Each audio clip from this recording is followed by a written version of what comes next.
Here we have a forerib of Scotch beef, primal piece, ready for preparation. Can be prepared in several formats. For this, I'm going to actually prepare it on the bone, but we're going to remove the vertebrae or backbone, and to do that I'm going to be cutting with a saw through at the joint or just above the joint of the vertebrae and the base of the rib. And what I'm looking for is a nice clean straight cut. I'm also looking or listening to the sound of the saw, and when the saw note changes, that's when I'm going to stop, because I know I've gone through the bone and I'm just about to go into the flesh. So the note changed, so that tells me I've gone sufficiently through the bone. I'm going to actually take the plate of the bone off as well. So I'm just carefully cut across the back or the tips of the bone where you can see the white of the bone cartilage, and then taking the knife down onto the back of that, so not damaging the main eye muscle of the rib.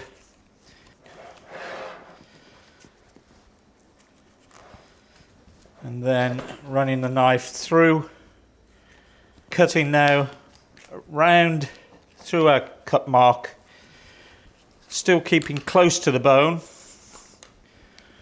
around the chain muscle of the underside of this forerib, and off comes the vertebrae and backbone.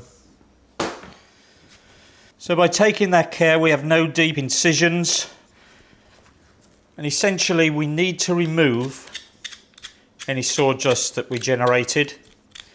So it's just scraping that sawdust off. Here we have the little cartilage tips that we cut around, and just below that, if I just remove that a little bit, you can see that yellow connective gristle.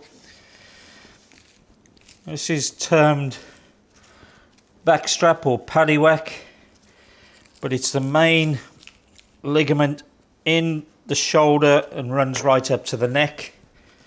We really need to remove all of this. So taking that out in one piece. As you can see, that's nature's elastic. I want to larder trim the ends of the ribs. So basically removing some of that intermuscle between the ribs, and I'm going to do that by, here we have an extra sheet of muscles which you term the cap. I'm just going to loosen that cap slightly by following the seam, so peeling that back, and here is the main eye muscle, like so, and I'm just going to come at the top of that eye muscle to remove this wedge of fat and the associated intercostal muscle. So I'm going to cut across there and then mark that so I have a uniform straight edge, and then everything between that and here will be removed.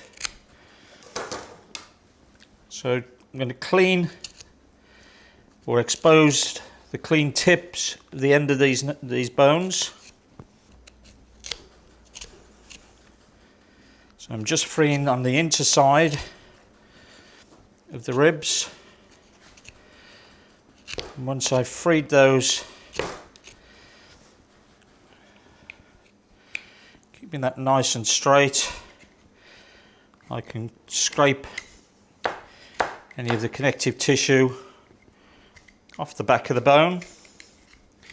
Important that we get these clean so that these little bits don't burn during cooking. And now it's working round the rib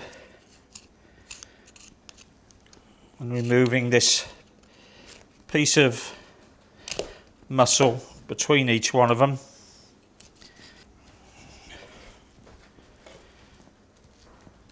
So that's our cap muscle just peeled over, and now I can come down at the back of the rib and finish off that side.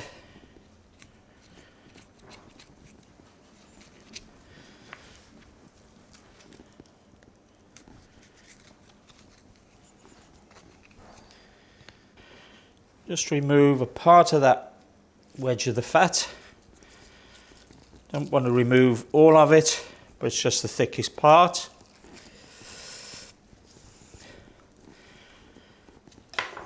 That will then be trimmed up, the lean taken off and used for further processing in either lean dice or mince.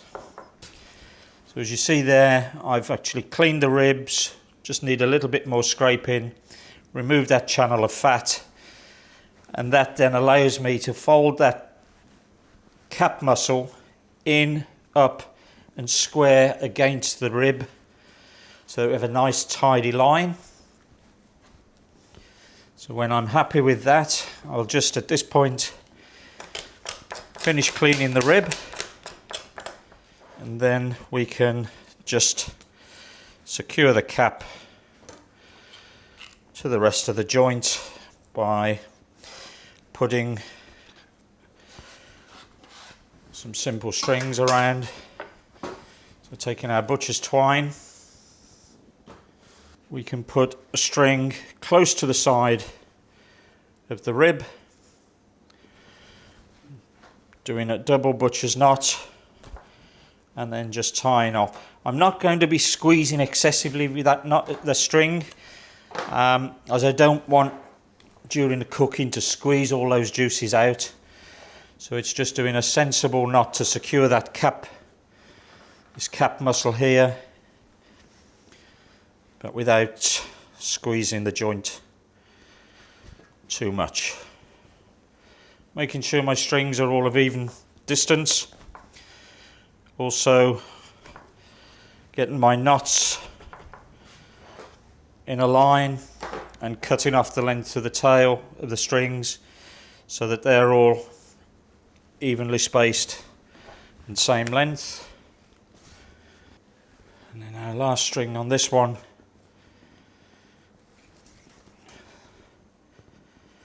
that's secure.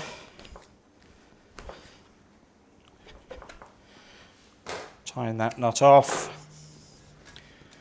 and then what we have is our prepared fore rib larder trimmed roast, but cap on.